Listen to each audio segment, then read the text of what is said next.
So Windows 11 taskbar icon by default is aligned at the center, but if you want it to be on your left hand side, still you can set it, and that's what I'm going to show you in this video, how to align taskbar icon on your left in Windows 11. So guys, let's get started. Now first, on your PC you need to click on start icon on your taskbar. Then on this menu you need to click on settings. Then under settings, go to your left hand menu and click on personalization. Then next here on your right, just go down to taskbar and click on it. Then next on your taskbar settings, click on taskbar behavior.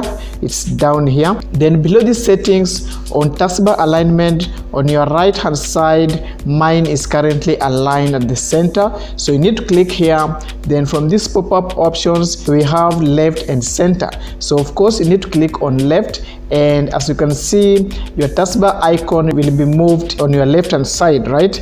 Basically that's how you can align taskbar icon on your left in Windows 11. So I hope you found this video useful. If you did, please don't forget to leave a like, subscribe if you are new, and I'll see you in the next video. Bye bye.